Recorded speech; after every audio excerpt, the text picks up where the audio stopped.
No aspiro a que cuanto digo tenga autoridad de ninguna clase.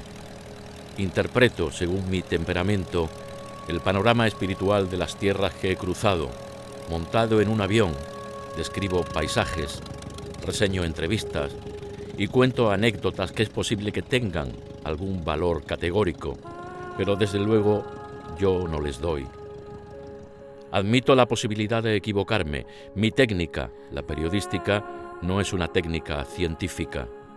Andar y contar es mi oficio. Alguna vez, lleno de buena fe y concentrando todas las potencias de su alma, uno se atreve a pronunciar la palabra mágica de Keyserling. Desgraciadamente, uno dice sésamo y la puerta no se abre. Pero esto es tan consuetudinario que no hay por qué entristecerse ni avergonzarse.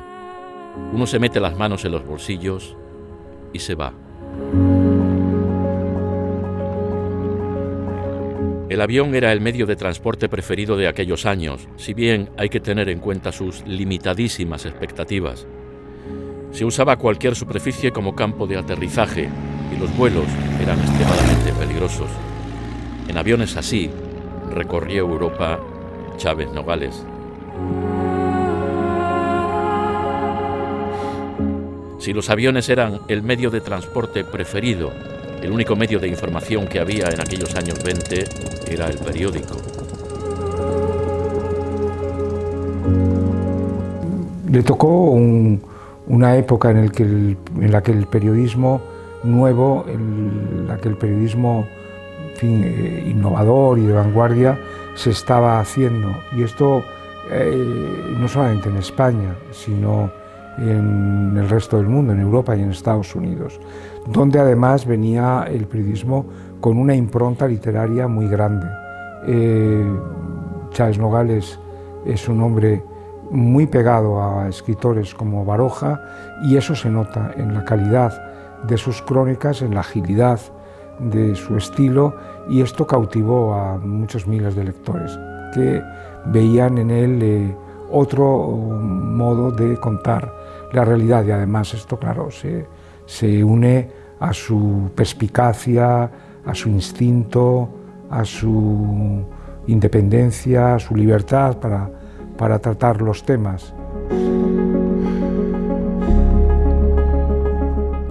La prensa pasa de ser un medio de opinión al periodismo concebido como una empresa. Tan es así que los periódicos vivirán su edad de oro. Solemos hablar por la acuñación del profesor José Carlos Mayner de la Edad de Plata de la literatura española, que en el caso del periodismo fue indudablemente de oro. El periodismo incluso no solamente español, aunque en nuestro caso fue más tardía que en otros sitios, en Estados Unidos o en el resto de Europa, no solo en los años 20, la dictadura de Primo, sino también en los 30, y en ese sentido hay que precisar siempre que Chávez tampoco nace por generación espontánea, porque claro, forma parte, él era estricto coetáneo de Josep Pla, por ejemplo, otro grandísimo periodista español del siglo XX, eran algo mayores, Julio Camba y Gaciel, que son también maestros indudables del oficio y son más o menos coetáneos pues, de otros muy brillantes también, como Carranque, Paulino Masip, César González Ruano, Ramón J. Sender, es decir, que es un momento verdaderamente brillante.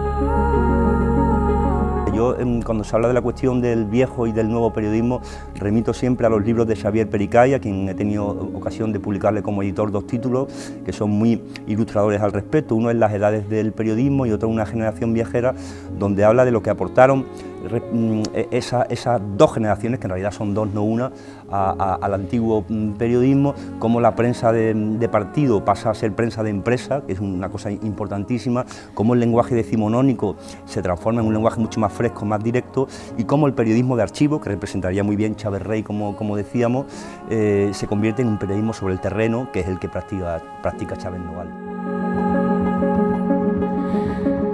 En 1929, César González Ruano escribe sobre Chávez Nogales, a quien califica como uno de los mejores a la hora de hacer un tipo de reportaje europeo, sensacionalista y con cierto garbo.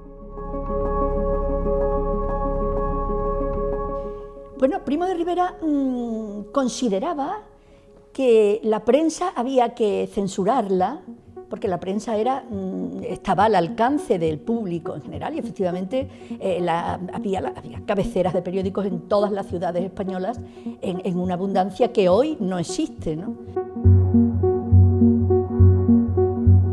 Para Primo de Rivera la censura fue fundamental en los años de la dictadura en periódicos, pero como persona un tanto, no sé si llamar inculta, pues consideraba que en los libros no hacía falta tanta censura porque los libros no los leía la gente. Entonces ahí encontramos como una dicotomía, una disparidad en el acceso que podía tener el público a la información y efectivamente a través de la prensa, si se maneja la prensa de los años del 23 al 29, pues vemos que hay muchas partes de la prensa censuradas. Esa censura la sufrió Chávez Nogales cuando empezó a publicar en Heraldo de Madrid su viaje a la Rusia soviética, la vuelta a Europa en avión. Y sin embargo, luego cuando salió el libro, que salió poco después, pues esa censura no fue tan acentuada como había sido en esos años. En 1930 comienza su ruta por la Unión Soviética, cargada de una gran dosis de realismo. El gran duque Cirilo, el ortodoxo Eulogio, la antigua amante del zar, Matilde Cheszynka, el gran Kerensky, la saga de los Romanov, de Trotsky, de los emigrantes de Ucrania o de Georgia, todos aparecerán en lo que ha quedado del imperio de los zares, que verá la luz en 1931.